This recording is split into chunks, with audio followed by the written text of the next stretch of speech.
foreign affairs, but international relations and the aircraft transport. Anyway, so we just have half of an hour of time for discussion and maybe also for a conclusion, so which was not able to present now, but we are good in time so that we can continue afterwards. This may be a shorter coffee break so that we conclude in time. Now, I just will, I intend to open the floor briefly, but I just wanted to come back to one question. And the question is, because the title of our session is Friends and Enemies. Now, states have interests, but humans have friends. So, and my interest would be for normal people. I mean, in the stately context, it is clear that you have to look for partners, strategic or economic partners in this time. But how was it for normal people to follow these politics? That former friends become now friends or enemies, or the roles were always changing. So what was for normal people in Hungary or in Yugoslavia? So who were the friends and who were the enemies at that time? And did they change through politics over this decade? So that we have a little bit also this perspective in people, in normal people, what do they feel? Because I mean, for a certain extent it was a difficult situation because in the war you had your enemies, you had to fight against. However, one knows that normal people did have very different situations or concepts of their enemies. But in the post-war period it became much more difficult because former friends were enemies and so on and so on. So therefore I just wanted to ask you, is there also, aside from where foreign affairs come to normal relations of normal worldviews so who were the friends in Yugoslavia and the enemies for normal people or in Hungary? So just to bring that to that level. Ja, ich glaube, in Ungarn muss man natürlich alles vor dem Hintergrund des Verlorengehens des historischen Ungarns sehen. Es gab ohnehin auch vor dem Ersten Weltkrieg eine ziemlich ausgeprägte Propaganda gegenüber überforderten oder übermäßigen Nationalitätenforderungen, die jetzt praktisch in der Interpretation nach dem Frieden als Wahrheit wahrgenommen werden konnten. Ja, durch diese übermäßigen Forderungen ist praktisch das historische Ungarn verloren gegangen. Und in dem Hinsicht geht diese Propaganda durch dieses Trianon-Trauma weiter und gegen die Nachbarländern ist es dann ziemlich ausgeprägt. Und man kann ziemlich gut sehen, dass man mit Österreich die Beziehung ziemlich schnell reparieren kann und dort praktisch diese Propaganda weniger ausgeprägt ist, wobei bei dem Anschluss dann doch die Frage aufgeworfen wird, wenn es zu einem Anschluss kommt, dann kann Ungarn doch Burgenland zurückbekommen, aber das wird dann vom Tisch gehegt und wird die ungarische Regierung darauf aufmerksam gemacht, dass auch hinter der Grenze Deutsche leben, also zurück mit diesem Pferd. Im Falle von den anderen Staaten vor dem Ersten Weltkrieg war eine enge Kooperation mit Deutschland ja vorhanden, wirtschaftlich ausgeprägte Positionen besaß Deutschland in Ungarn und auch im kulturellen, geistlichen Bereich war das eine sehr tiefe Beziehung, auch wenn bezüglich der Nationalitätenfrage doch immer wieder die Gefahr des Pangermanismus aufgeworfen wurde, insbesondere wenn hier deutsche Organisationen sich einmischen wollten und praktisch diese Nationalitäten dann der deutschen Nation näher bringen wollten.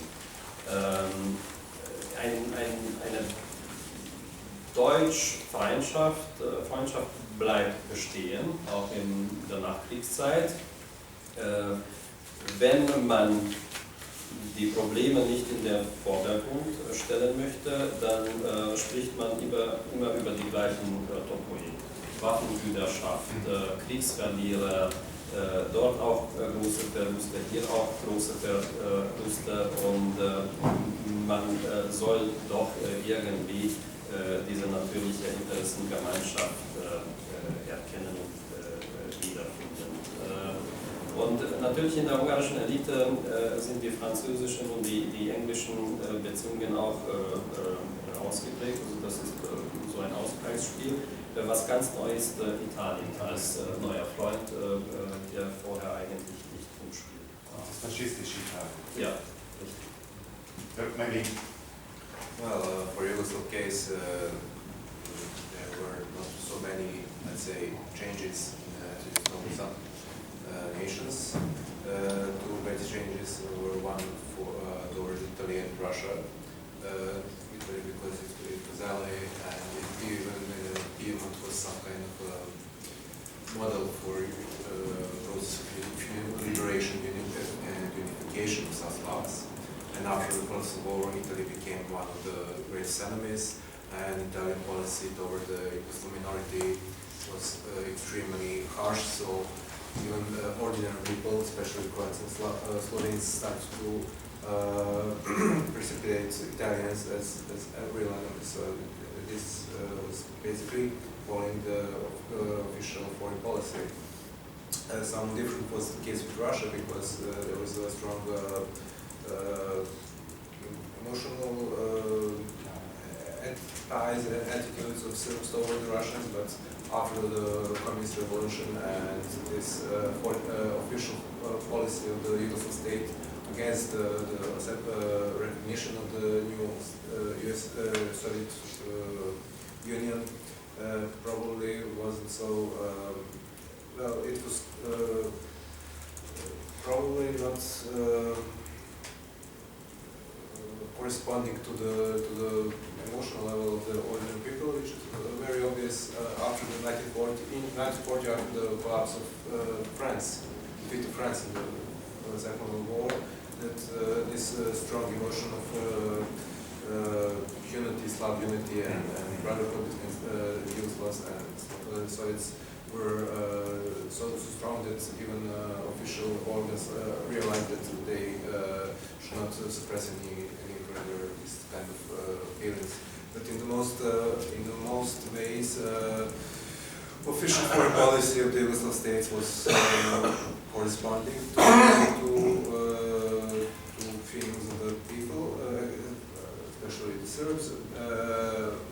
Or, for instance, when it is quite ambivalent relation between Yugoslav and Yugoslavia and Bulgaria, and it was corresponding to ambivalent relations and feelings among Serbs and Bulgarians, because there were a lot of there was a bad experience with atrocities and crimes during the occupation of Serbia after the First World War. But on the other hand, Serbs and Bulgarians could easily understand each other, not only through language, but the mentality is very similar. So when the policy of friendship were conducted by one on both sides, these policies were usually finding easily way for the two people nice heads. So it's basically, if we look on the friendship and enemies in foreign policy, and that they are corresponding to one part of the Yugoslav population, either Croats or Slovenes, because of the Italian population, Italian policy toward the Yugoslav minorities, or if we are comparing, for instance, Serbian historic experience with occupation in the First World War, and then how does Yugoslav foreign policy reflects in the minds of the ordinary people in the Serbian part of the population. It's really reflecting the foreign policy was well supported by the public opinion. Maybe in that case, the case with is somewhat different because on the one hand there was a positive picture of the Greeks in public opinion, in Yugoslav public opinion, but then on the other hand Yugoslav foreign policy had a lot of trouble with Greece, not only in terms of the alliances or in certain in southern border, but also as in the terms of the Greek policy toward the Slav minority in Kiev. Thank you. So I just would like you open the floor, and the winner was Srđan.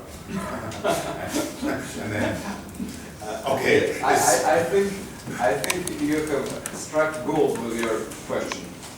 It could be a topic of one of our future conferences, the influence of high policy or high politics on ordinary people and this interpersonal relations, so to say. My generation could observe that on the example of collapsing Yugoslavia, as you know, as the interethnic relations became worse and worse, and political passions flew up even within the one ethnic group. How many friendships, marriages, families, and so on were ruined because of the things that actually have nothing to do with the normal people and their personal relations. So, well, I just suggest we should all think about it. I think it's a great idea. In connection with that, and what you've been saying, between Yugoslavia and Czechoslovakia, there existed politically friendly relations, but also these friendly sentiments were shared also by large sections of the population. So in Yugoslavia, there were something like 20 leagues, Yugoslav Czechoslovak leagues that promoted cultural cooperation, all sorts of cooperation, and even unification of legislation in terms of in the area of education and stuff like that. Now, my question is, the Yugoslav queen, so the Yugoslav king Alexander married a Romanian princess, and she was very beloved here. Now, my question is, were there similar societies or groups or whatever that promoted such Yugoslav-Romanian friendship beyond the pure politics? Just correcting might be the question, right? Please. Well, I have actually some comments on that particular question, instigated by the fruitful presentations of our three colleagues.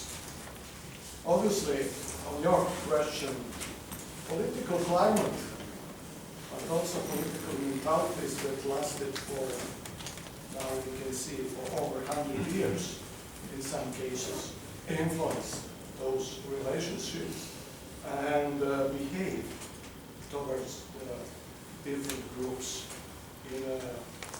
and also experience living next to each other, influence even higher politics, but relationship on the ground, on the local level, let's put it so. My comments on a period we got it for tackle. Yugoslavia didn't want to interfere, newly created SCS kingdom.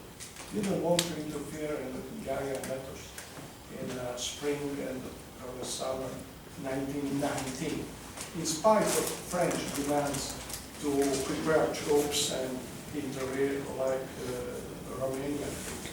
So we didn't that newly added heritage to the Hungarian-Yugoslav relations all the time. So Yugoslavia at the time saw the Sound Carinthia and Vitári much more important for national interest than to quarrel with and engage in the battle battling against Belgrade, Bulgaria, or be engaged in post-Belgrade, whatever it was, but was ready in 1921 to be engaged, as they perceived at the time, restoration attempts by ex-King Tsar Carlo, and mobilize two armies at the time and put them on the frontier.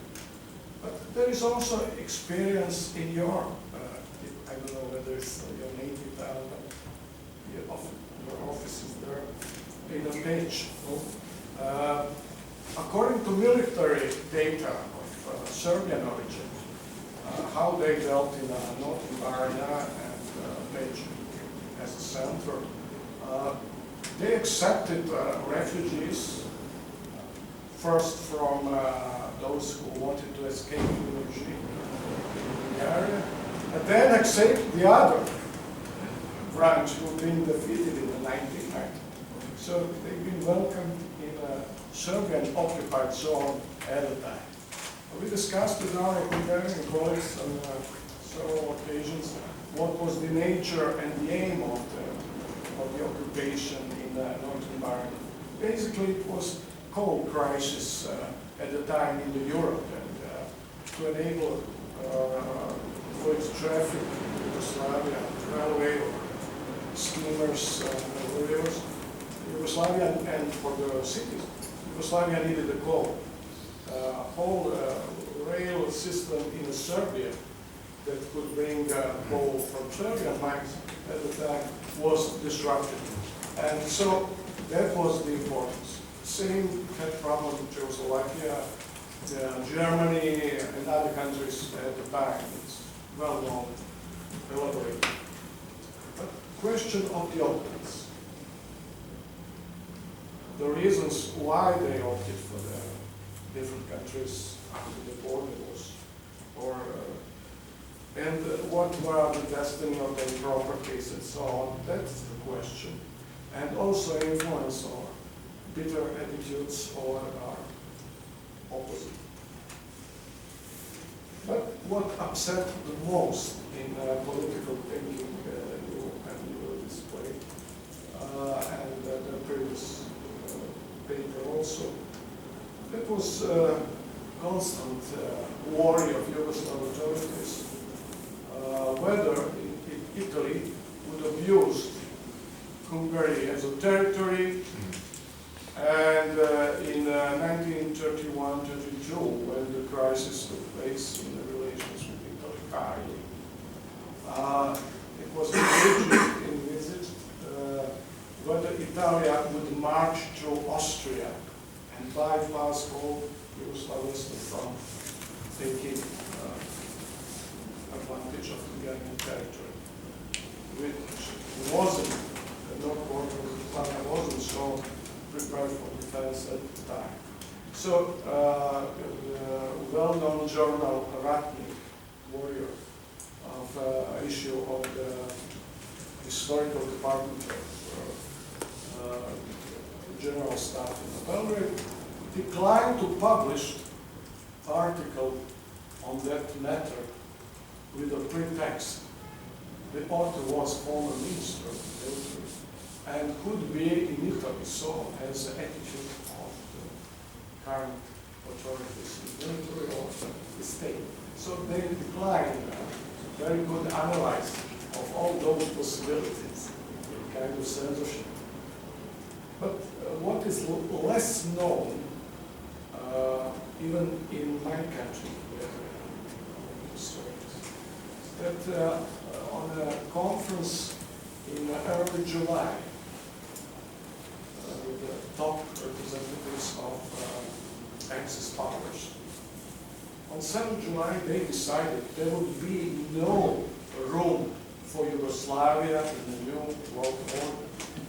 And all those lines of partition that would be on agenda in the late April, being drawn in a principle at that meeting. So, Hungary promised even Zemun and Sierra Leone.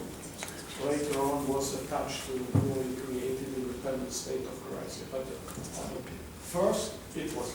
And when Germany was engaged with Yugoslavia on negotiations about whether Yugoslavia would join Axis in March, late February, March 41, Hungarian became worried about what would be the prospect if Germany publicly announced that would guarantee integrity of Yugoslavia. And Hungarian ambassador in Berlin was charged to demand from Liverpool explanations. Also, they invited in Budapest a German ambassador in Budapest. But it's interesting how Germany to appease Hungarian allies. They said, we never said that we would guarantee integrity of Yugoslavia.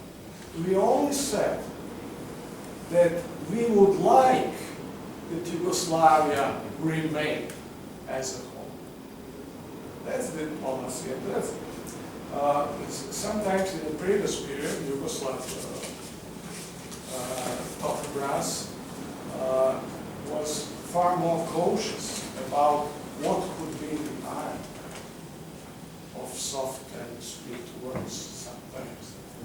Later on, because of weakness and so on, they must accept something, in spite they don't believe in gospel words. And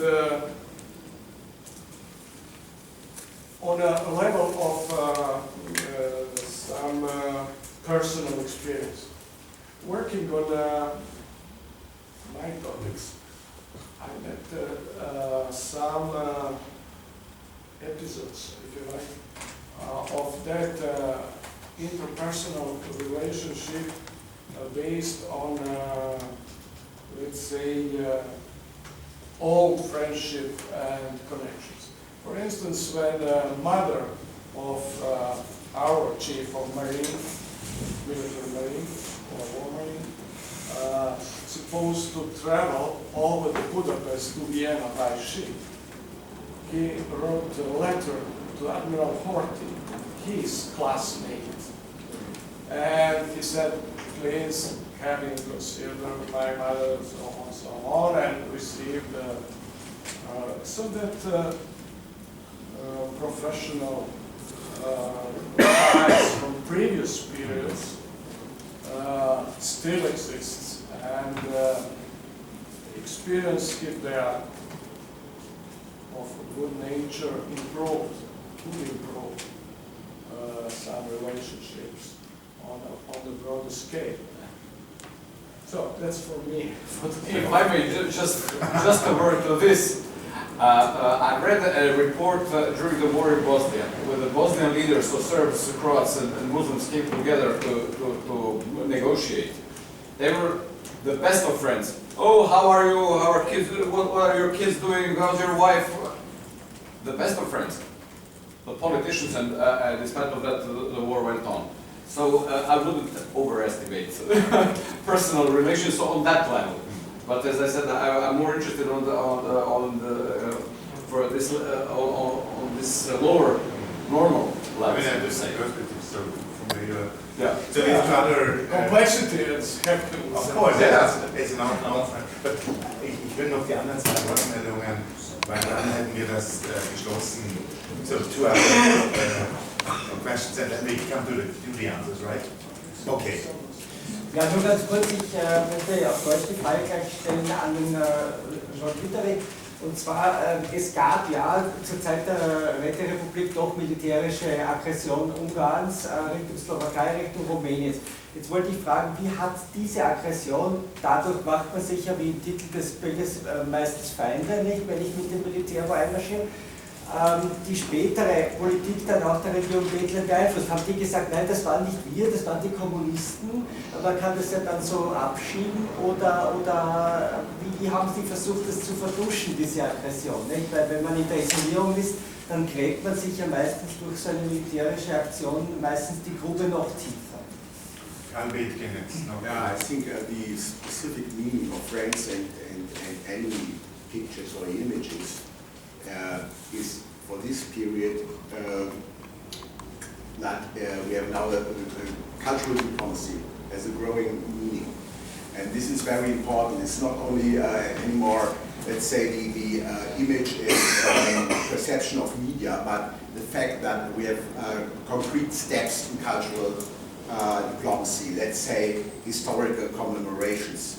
What is the meaning of Mohač in 1926? What is the impact on Serbian, on Yugoslav-Hungarian relations? Then we have specific journals which address the, let's say, public in this sense of supporting the Hungarian case. Or we have the greater powers with cultural institutes and initiatives and so on. I think this whole field of cultural diplomacy, of the culture as a tool of diplomacy, is now a growing meaning. And in this context, this is the question of enemies and historical enemies and historical friends is especially important. So we have questions of important comments, but we need short answers. So maybe you can conclude somehow, yes, and find some ways through. Also ich würde einige Anmerkungen machen. Also ich finde das genau ganz spannend, was Herr Bethke und hier gesagt wurde. Was ist die große Politik, wie die große Politik geführt wird, nach Interessen und wie das praktisch in den unteren Bereichen weitergeht. Weil es ja auch früher Beziehungen gab. Und bei einigen Ländern, die jetzt zu Enemies geworden sind, bleiben diese Beziehungen in den unteren Bereichen nicht abgeschnitten. Und das einmal zu untersuchen, wäre schon eine wichtige Sache. Also diese untere Beziehungsgeschichte. Was die Räterepublik anbelangt, ja, also zu der damaligen Zeit gab es ja zwar Noten, wodurch sich die Grenzen so quasi abzeichneten, aber es gab ja keine endgültige Grenze.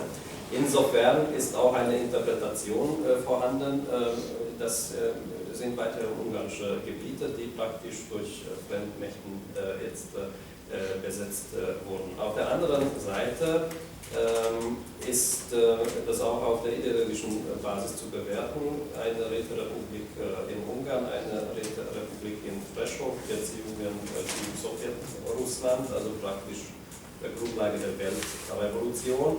Und das war, glaube ich, der Punkt, warum man das im Späteren eigentlich so ausgegrenzt hat. Dass das praktisch sozusagen nur so ein Teilepisode geblieben ist. Und die Differenzen, die praktisch vorhanden waren in Richtung Tschechoslowakei, die waren nicht in erster Linie durch diese kurze Zeit belastet, sondern von der Vorzeit her durch die Bestrebungen, die ja seit Westfälisch und so weiter während der Monate schon bekannt waren. To reply to your question, first of all, the image of Czechs in Yugoslav public opinion after the First War wasn't so positive as it was during, for instance, Serbian public opinion during the First War. I don't know, do you know, but already at mid-1920s there was a common nickname for Czechs, Slavic Jews. Yeah, because economic relations were not that. No, they yeah. No, not only because of that, but because they thought that the Czechs are not real Slavs. They didn't have this emotional, affective mentality. They're only focused on business and profits. That's why they call them like Slavic Jews. And the Serbs and Yugoslavs were expecting that all Slavs are more emotional and effective than Czechs. But there is as far as I know, through my researches, I think that this connection between different Slavic people, between Yugoslavs and Poles, Yugoslav and Czechs, Yugoslav and Czechoslovaks, Yugoslav and Bulgarians, were much more easier to establish for the Yugoslav side, in Yugoslav public opinion, in Yugoslav societies.